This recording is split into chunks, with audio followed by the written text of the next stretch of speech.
All right. Shabbat Shalom, y'all. We're going to finish up the introduction. This will be part 2 of the introduction to Volume 1. This is Matthew, Mark, Luke, John, and the Acts. That's all that's included in Volume 1. But it's just about ready. We're going to do a limited release and then see what happens with the school and with the printer and all that kind of stuff after that. But the limited release is for our friends and family close in, so that you guys can have a special release that nobody else will ever have. All right. I guess I'm ready to go. So we're going to start off with we're going to talk about idiomatic things. This work, of course, we're speaking of this New Testament translation, does not distinguish between metaphor, simile, parable, hyperbole, idiom, slang, figures of speech, allegory, exaggeration, etc., etc., etc. They have all been lumped together since none were to be understood literally. There is no single meaning of any idiom. For example, one person might say, I buy ink by the gallon, meaning that he spends an enormous amount of time writing poetry. Someone else may use the same idiom to indicate that he or she writes for a living. Maybe it's not poetry, just writes for a living. A third person might use the same idiom to mean that he actually does purchase ink by the gallon because he owns the print shop that prints all the works written by all those others. Thus, any attempt to make every occurrence of the same idiom mean the same thing is an invalid approach, since the writers of these letters did this very thing with their idioms. Many words are used interchangeably and are not meant to be understood differently. For example, Matthew 8:28 used the Greek word daimonizomenoi. I know I butchered it, but I don't care. They use that word to describe the two, TWO, the ordinal number 2 men who lived among the tombs and could not be shackled. Mark 5:2 used the word pneumati akatarto, which literally means unclean spirit, to describe the man, not two, but the man who lived among the tombs that could not be shackled. Luke 8:27 used the word daimonia to describe a certain man who lived among the tombs and could not be shackled. Matthew utilized the daimonizomenoi to indicate that these men were overcome with a condition. Luke utilized pneumati akatarto to show that this was a condition of the heart. And then Luke simply utilized the Greek name most commonly connected to the condition, which was daimonia. There are times when there are layers to the idiomatic stories. For example, Matthew's story mentions 2 men living among the tombs. This was a veiled message. The 2 men were Israel and Judah, the northern and southern tribes of the children of God.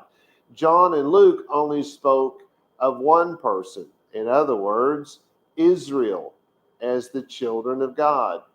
It was obvious to the readers of these letters at the time of their writing that this story was a parable concerning the state of non-Torah observance among God's people.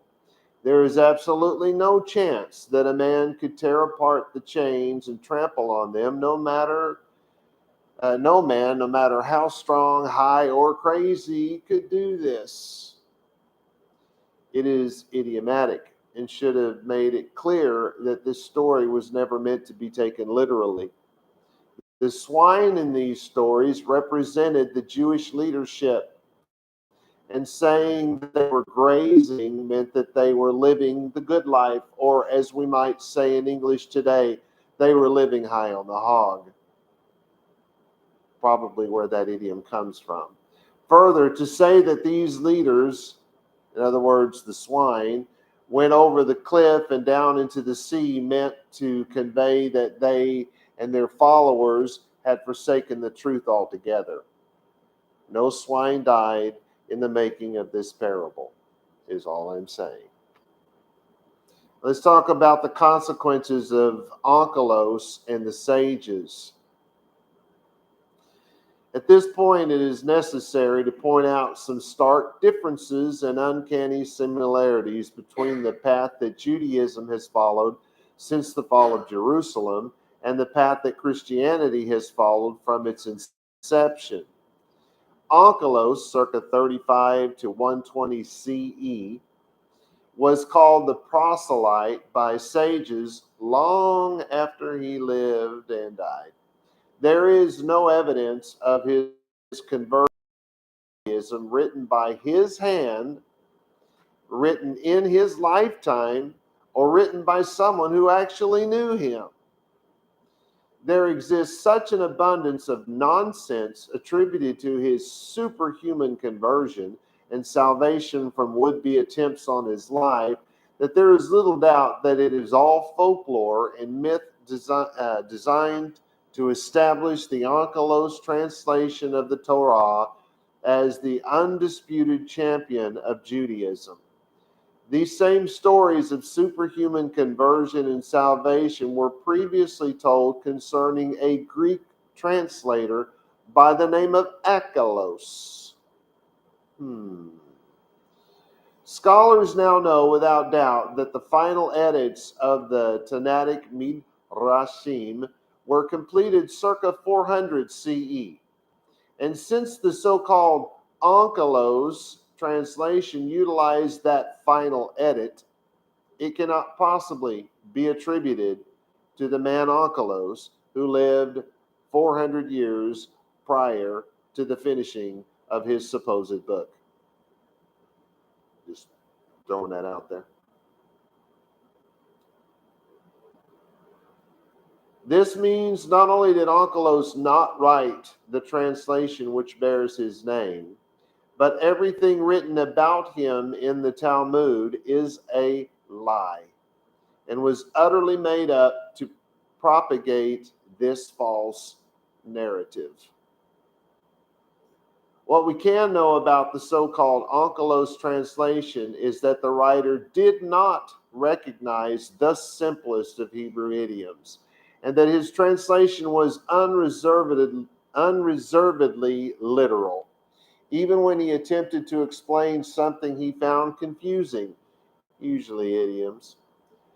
This approach was followed by sages who used his work as definitive, an approach I cannot understand given that we have an actual Hebrew text. Should Hebrew not be the definitive text?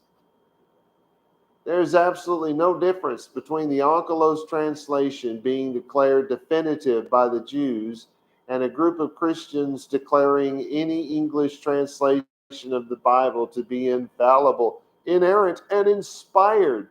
And that happened, by the way, in the 1970s. You can look it up if you like. It can be found, just look up Chicago Statement on Biblical Inerrancy, 1978. Some Christian teachers have commented that the Hebrew text can be corrected by the King James translation.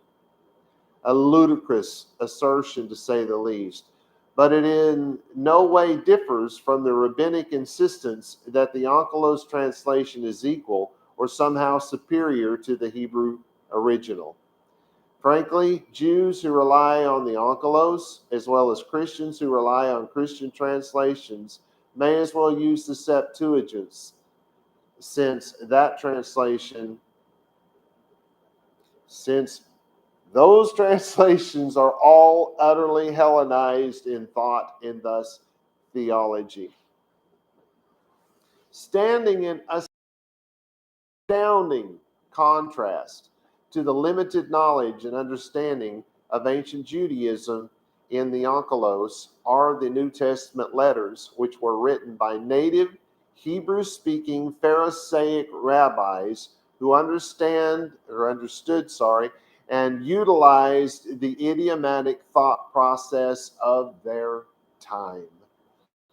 The lack of knowledge regarding Hebrew idioms in the Onkelos, along with the hang-ups concerning euphemisms and anthropomorphisms, boy, that's a big word, led to the end of all things Jewish. Yes, Onkelos led to the end of all things Jewish.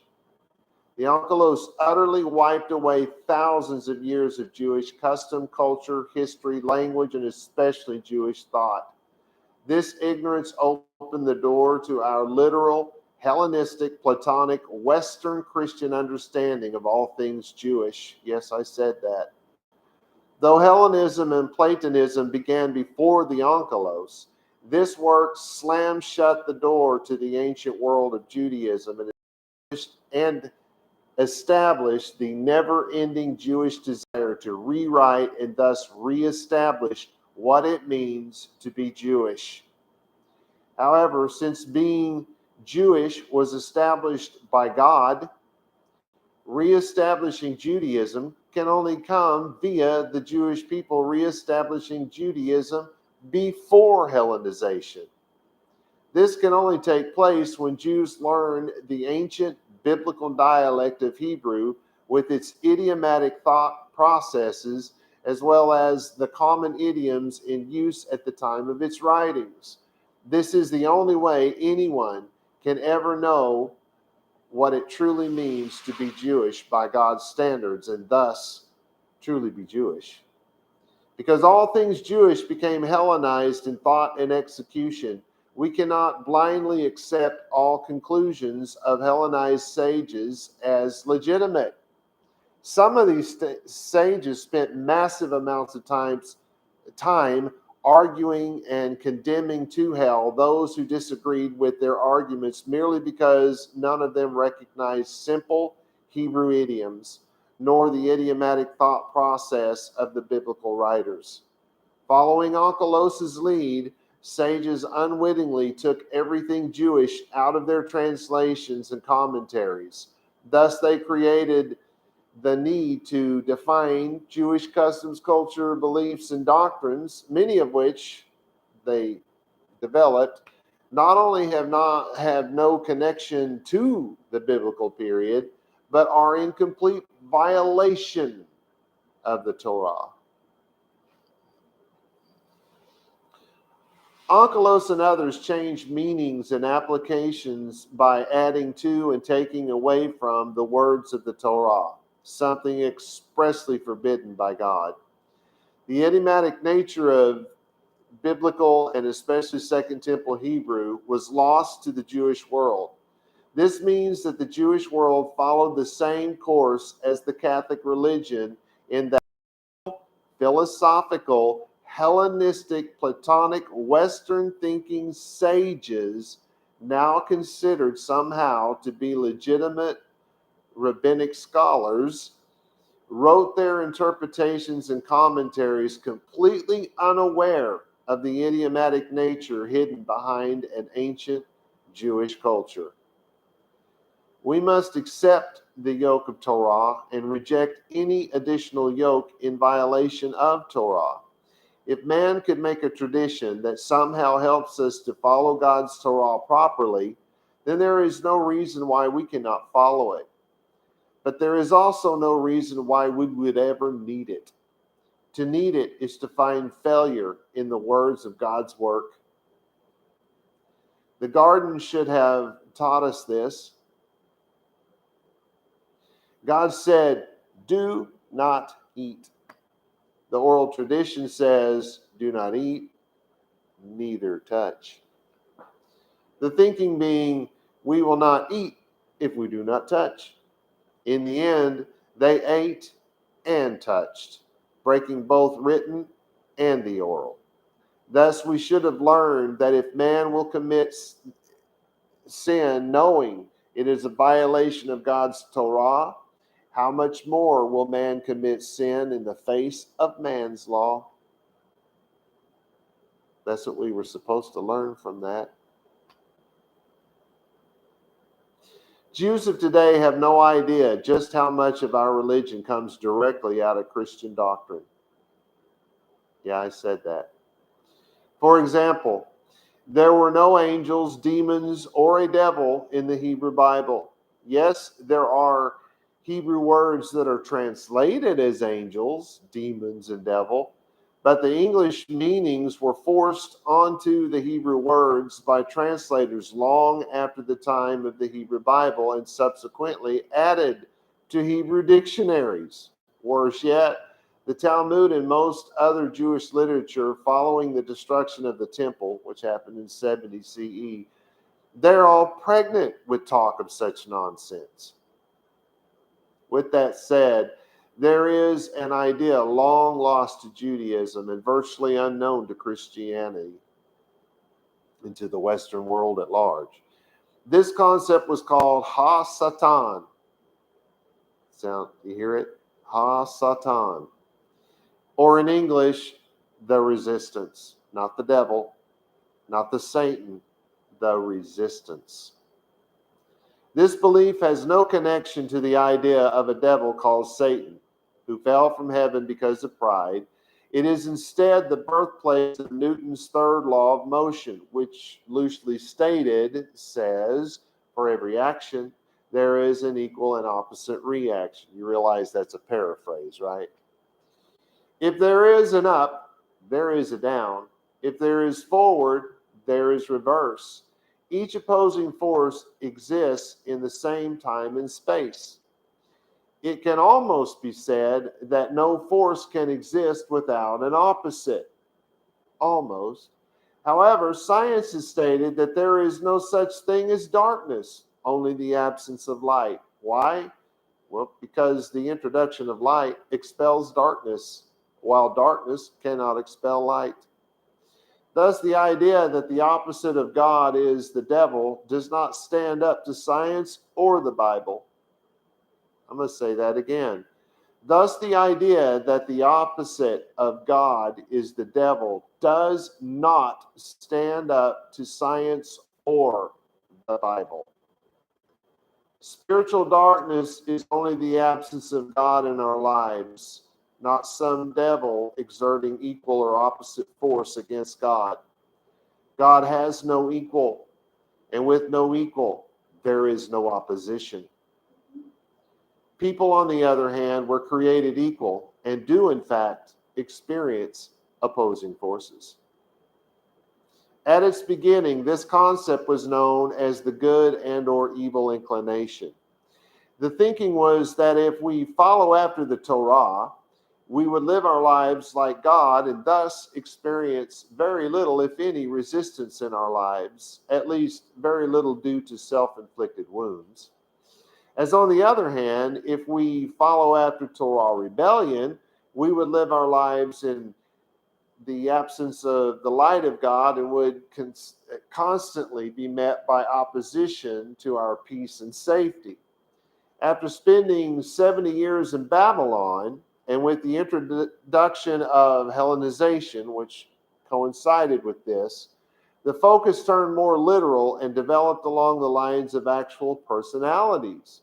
At first, there were Roman occupiers to blame for all evil. Eventually, evil became a Babylonian devil with evil followers who caused God's children to stumble into darkness. As time has passed, many have perverted this concept even further, such that no one can be blamed for any evil he commits, since the devil makes him do it. That's convenient.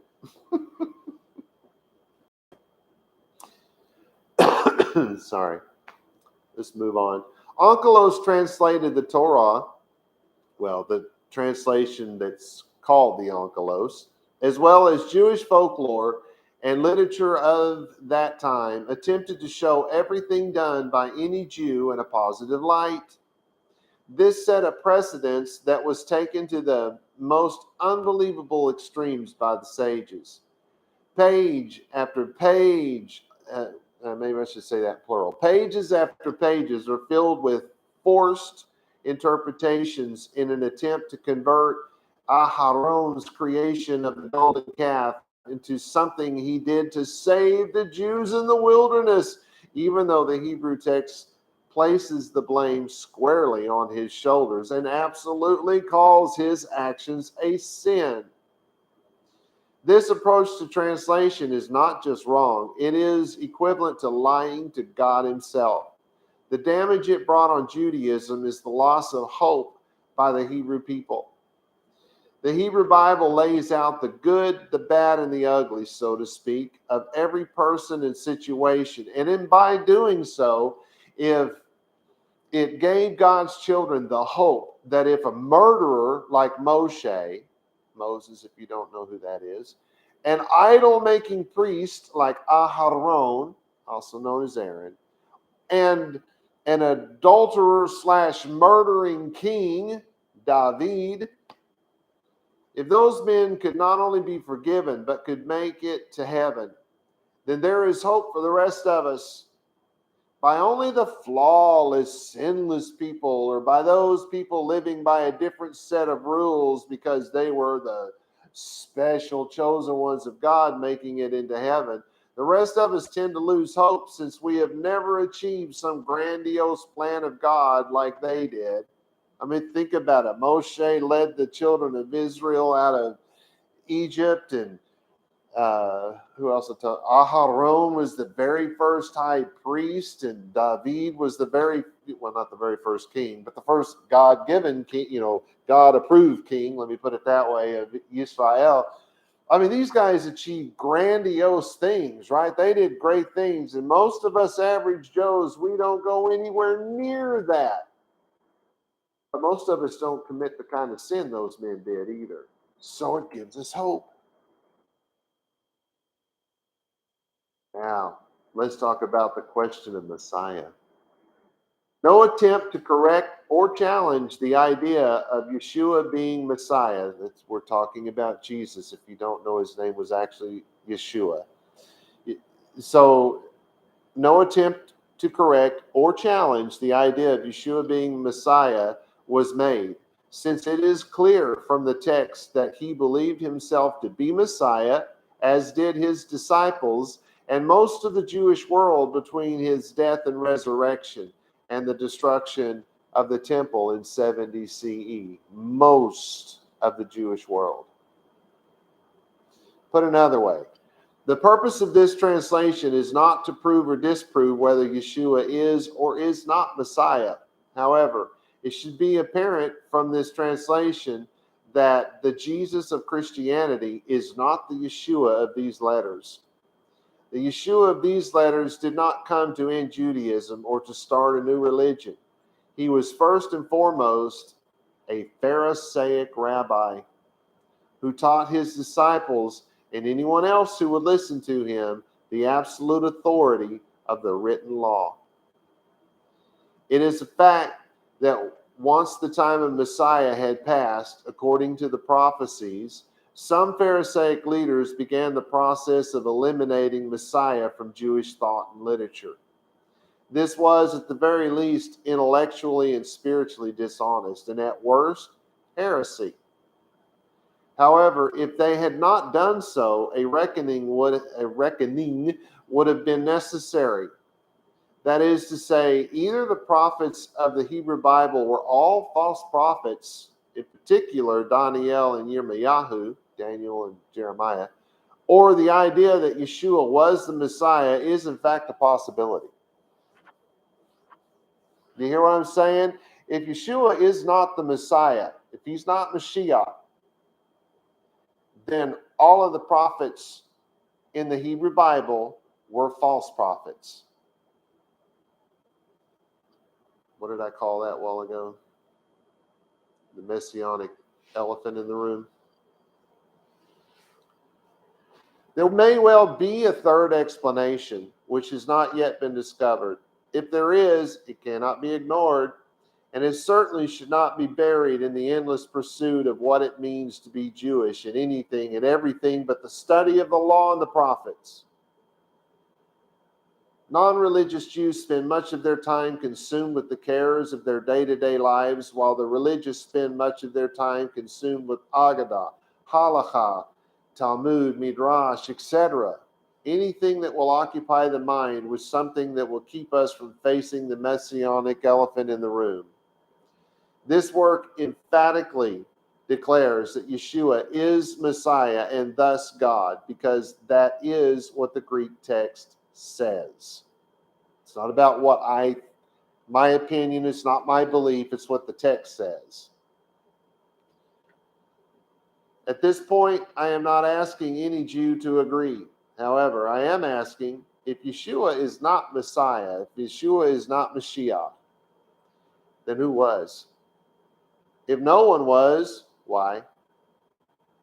How is it that we cannot explain the discrepancy in the timeline given by Yirmiyahu and Daniel? That's Jeremiah and Daniel. Most importantly, why have we not definitively settled this question? These letters have now been authenticated as Jewish letters, written by Jewish rabbis to the leaders of various synagogues concerning matters of the Jewish religion. That said, some hard debates should now be undertaken by our Jewish leaders, not to prove that Yeshua is or is not the Mashiach, the Messiah, but to discover the truth no matter what it may be. To ignore these letters is to potentially ignore God. Hillel would have been very much against that. Worst case scenario, we as a people missed the appearance. Sorry, I lost my voice. Worst case scenario, we as a people missed the appearance of our Messiah and have denied his existence and sacrificed for more than 2,000 years. The best case scenario, if you will, we recognize the vast information that can be obtained by studying this substantial work written by second century rabbis, even if they were misguided. Further, maybe by settling the messianic question, we will finally know what happens next.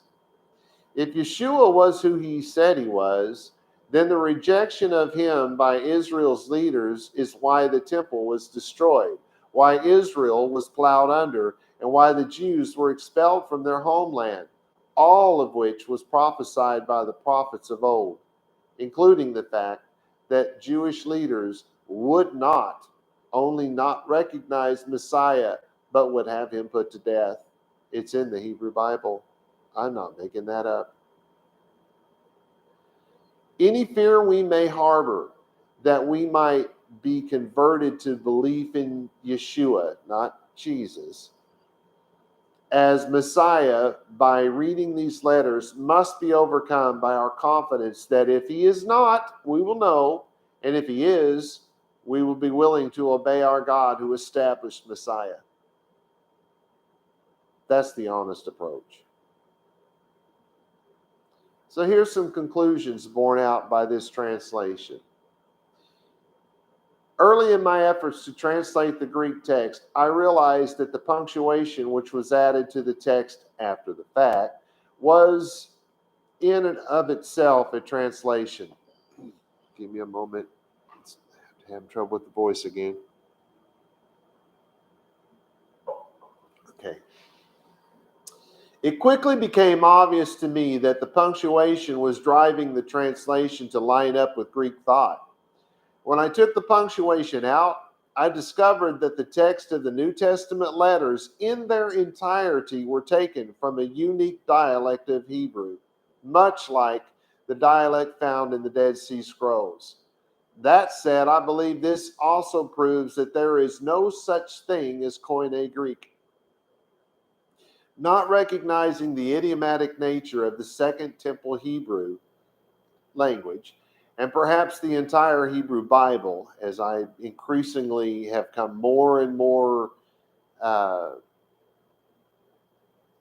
believe it The more I work through the law, the more I believe that the entire language has always been, well, throughout the biblical period, had always been idiomatic. Now it's a literal language with a zillion idioms. But that's because there was a time when the whole language was idiomatic. Anyway, what was I saying? Not recognizing the idiomatic nature of Second Temple Hebrew, and perhaps the entire Bible, especially once it is hidden by Greek words, and in particular Greek punctuation, has driven the idea of a vulgar or poorly spoken Greek dialect, thinking that the disciples were uneducated fishermen who spoke very broken Greek.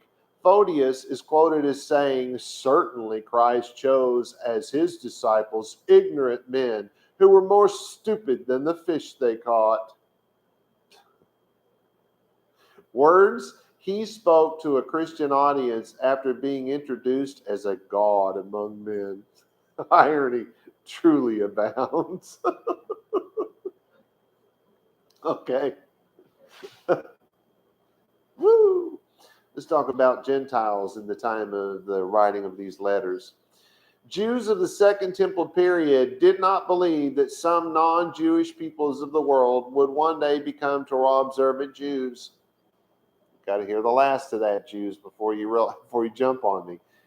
Jews of the Second Temple period did not believe that some non-Jewish peoples of the world would one day become Torah observant Jews. Chapter 15 of the letter of Acts declares that someday had finally come.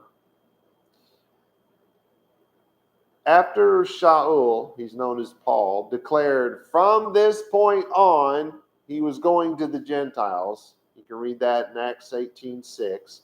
His first stop was to the God-fearers in a house connected to a synagogue in which they attended. His next stop after he met with Jews having a Nazirite vow, was in a synagogue. His third stop was in a synagogue. His fourth stop was to strengthen Jewish disciples. After that stop, the text tells us that those disciples corrected the doctrines of the leaders of other synagogues. Stops 5 and 6 do not tell us where Shaul or Paul went. These two stops were among Jews, not non-Jews. We know this because this episode ended with Shaul teaching in a synagogue for 3 months before leaving to teach in a yeshiva, that's a Jewish college, for the next 2 years. Gee, I thought he said he was going to the Gentiles. Stops 7 through 12 only tell us the names of the towns in which Shaul stopped. There is no mention of what he did or with whom he interacted. Stop 13 is either in a synagogue or another yeshiva, Jewish college. There is mention of 4 more towns and nothing more. Then Shaul called the elders to meet with him in a synagogue.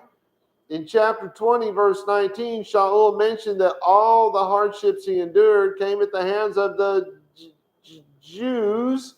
Shaul finally ended his journey with a goodbye to the Jews, as well as the last-minute instructions for the synagogue.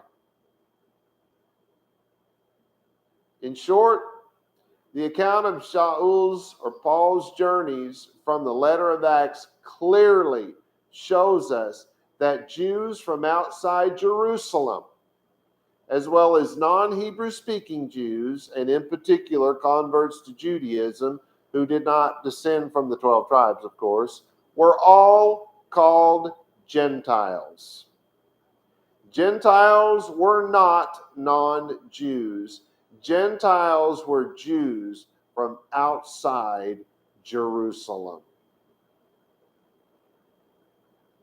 That said, we should be able to see that Kepha, that's Peter, that his encounter with the Italians was an encounter with Jews from Italy.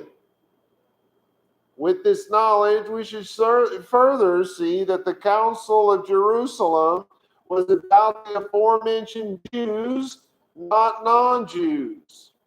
Finally, Shaul did not go to the non-Jewish world to set up Christian churches, which is a religion that did not exist during his lifetime.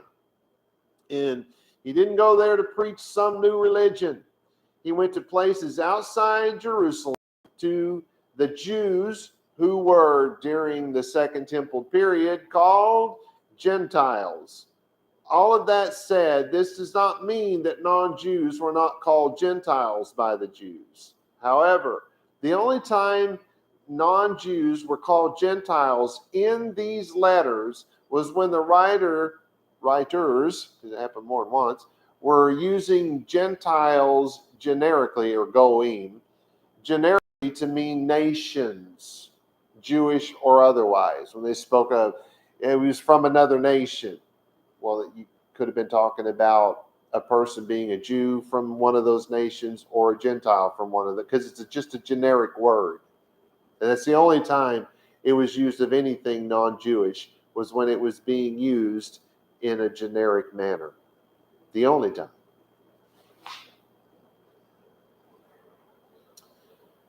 Now, I want to show you that the entire Hebrew Bible was called the Torah in the first century.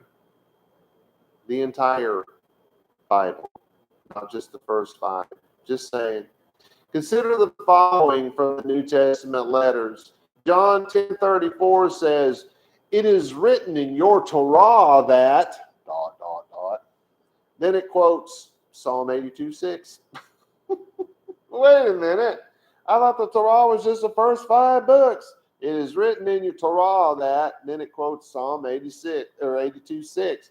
John 15:25 says, which is written in the Torah itself, but then it quotes Psalm 69:4. 1 Corinthians 14:21 says, it is written in the Torah. Then it quotes Isaiah 28:11. There are 2 obvious possibilities here. Perhaps these verses are wrong and thus call into question the 1978 Christian assertion that the Christian Bible is infallible, inerrant, and inspired.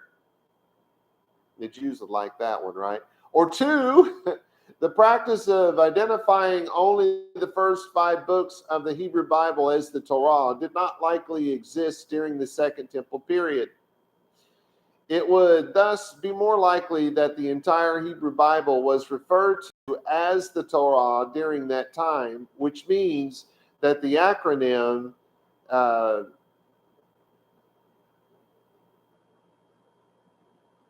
Tate, Nun, Chaf, pronounced Tanakh, came about at a later time. I would go further and say that read the Maccabees, read the Assumption of Moshe, find the one by Dr. Charles. It's the only one worth reading. Apocrypha, the pseudepigrapha, look at that and see if they don't say something was in the Torah and pull something from a different place. They do. Just saying, just throwing that out there. The whole thing was called the Torah. It's obvious. All right.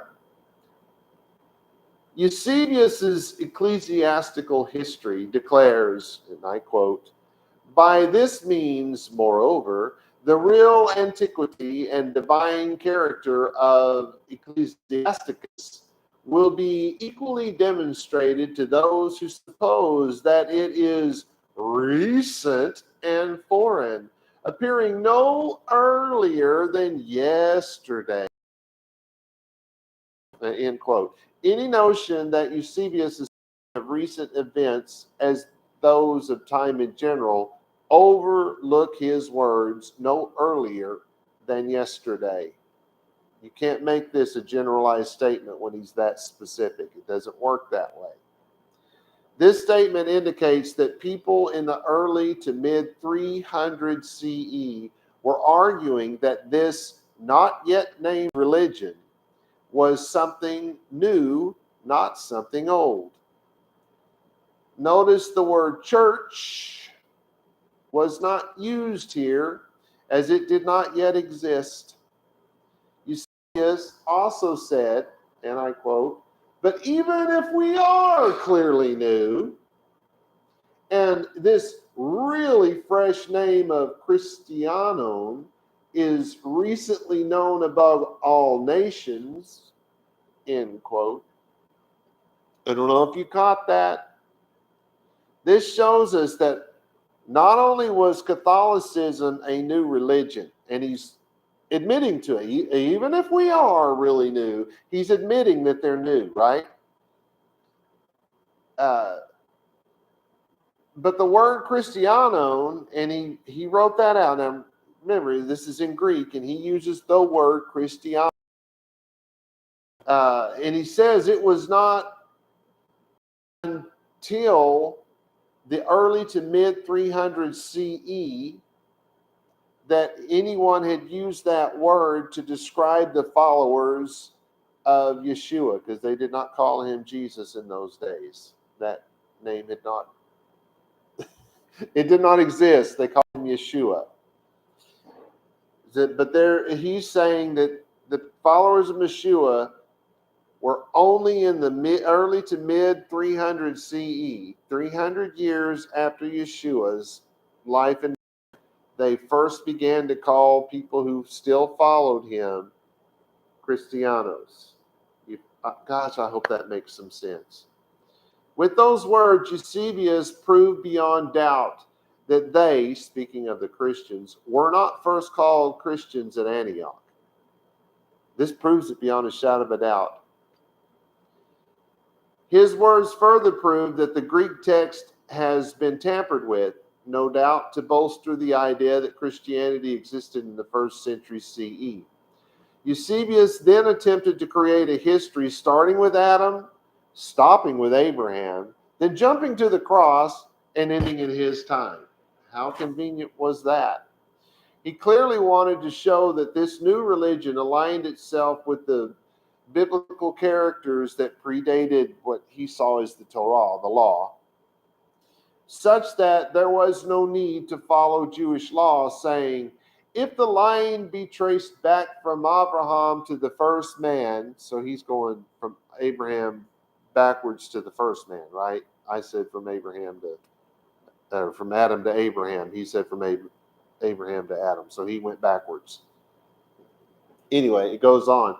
Anyone who should describe those who have obtained a good testimony for righteousness, as in fact, if not name, would not shoot wide of the truth. In other words, it's a lie, but it's not a big one. Oh, wow. I'm just saying, just throwing it out there. One other thing that should be pointed out here is that Eusebius never spoke about Catholicism being on the day or beginning on the day of Pentecost, such as is taught by much of the church today. Eusebius actually tried to found Catholicism at the time of Adam. That said, the idea of the founding of the church at Pentecost is not supported by the Greek text. Let's move on to the Spirit of God. In his second letter to Timothy, 2 Timothy chapter 3, verse 16, Shaul, or Paul as he's known, wrote, the entire Tanakh is the Spirit of God and brings growth through doctrine, through reprimand, and through correction, because it is instruction in Torah observance. Wow. That sounds very different than your English translation, doesn't it? It does not tell us that all is given by inspiration. The Greek words for given by are not found in the Greek text. They are simply not there. They are instead forced into English translations because of the preconceived Trinitarian beliefs of the time. Please indulge me for a moment as I take a little artistic license with this verse. Notice that I will not actually change the translation. I'm simply going to add some questions and comments for clarity. Okay, let's switch over to the computer view. Thank you very much. What is the Spirit of God? That's the question I've added. Here's what it says. The entire Tanakh, the Old Testament, if you will. So it says the entire Tanakh, and then, so now I add the question. It brings growth through written within it, through reprimand, which is written within it, because it is instruction in Torah Observance, which is called righteousness in the first century. It should be mentioned here that Paul was not including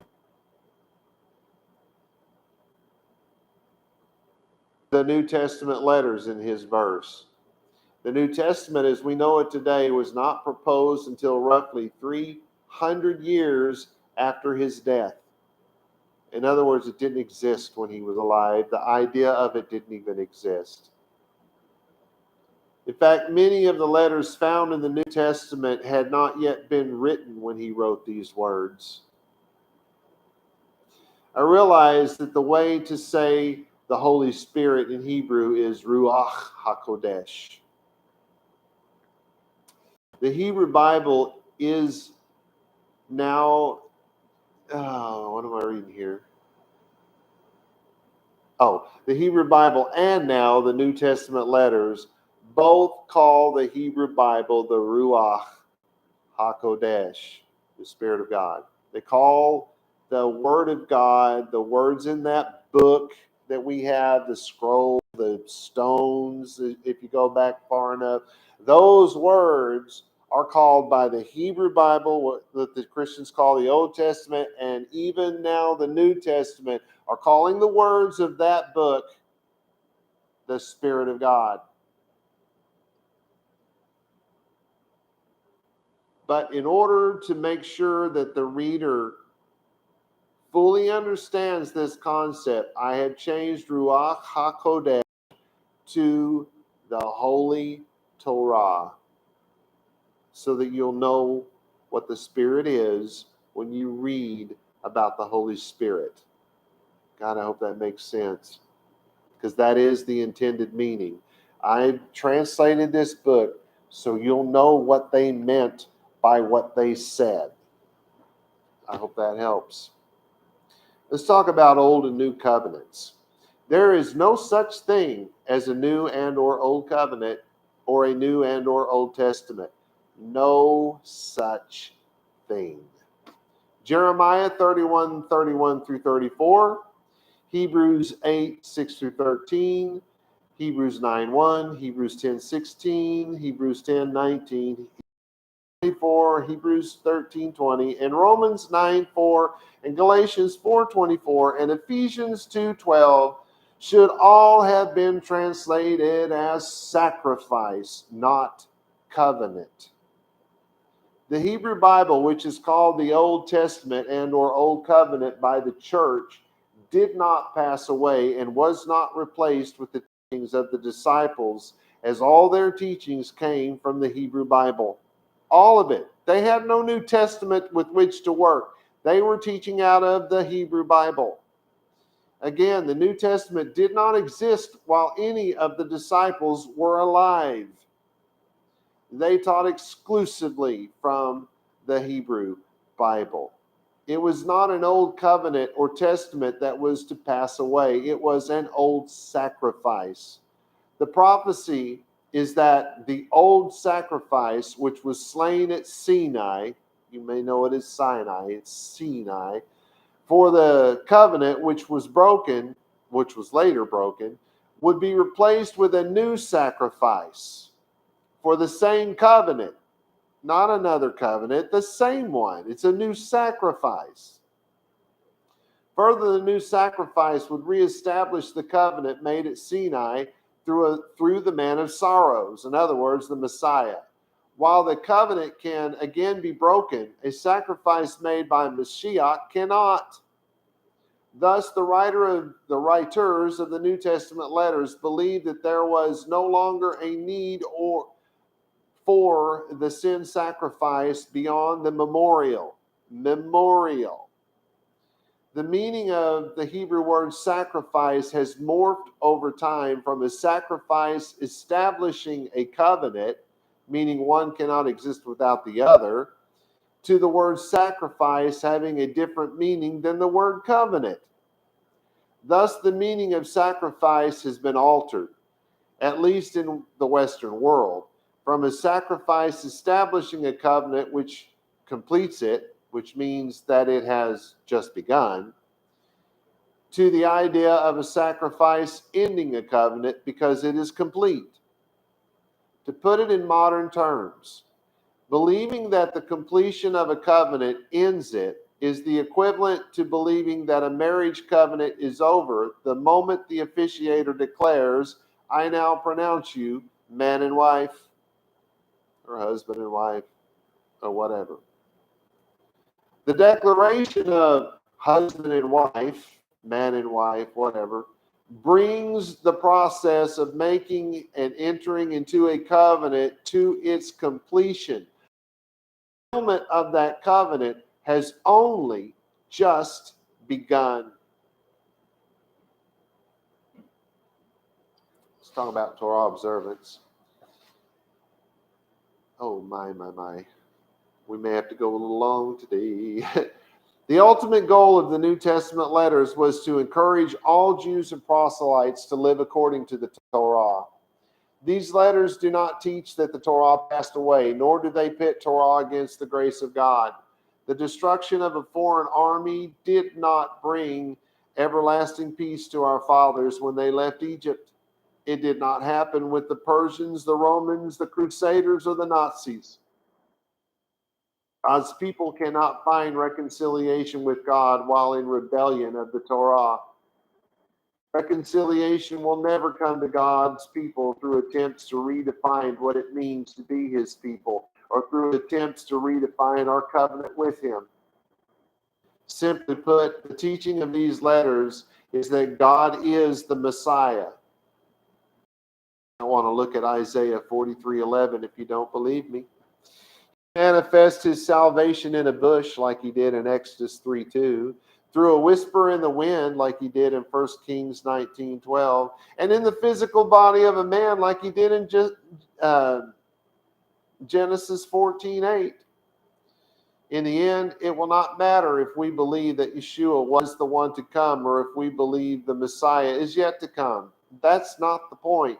What matters according to these letters is that we must live according to the Torah of God and that no law of man is superior to it. If we live according to the Torah, then we trust that either God has or will provide the sacrifice needed to restore our covenant. If we do not live according to our covenant, there never has been, nor will there ever be a sacrifice that will purify us. Thus, as John the Zechariah taught, it is always time to prepare the way of Yahweh, which is, as John taught, to return to the path of Torah.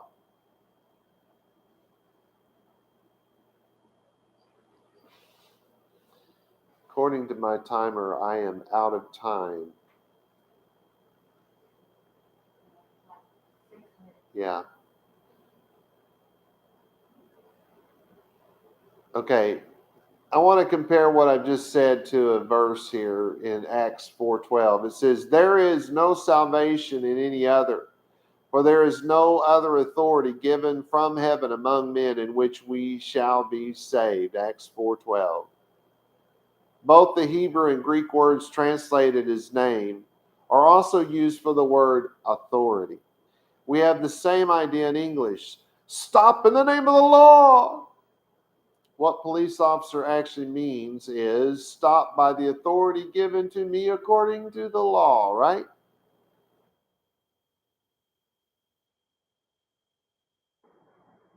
So what's my point? The authority is not the name Jesus. The authority is not the name Yeshua. The authority of God over our life is called the Torah. We live by the Torah, we live under God's authority. We don't live by the Torah, we live in sin. It's that simple. Do what it says and don't do what it says not to do, and you're good to go. And Yeshua, when he explained it, he said, it's not even hard. Just thought I'd throw that out there. All right. Ooh, I'm really pushing it.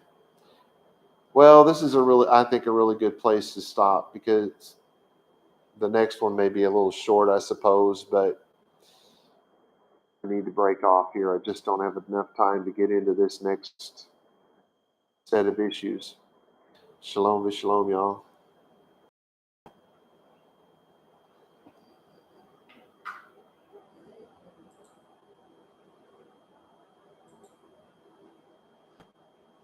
Oh, I gotta turn this thingy off.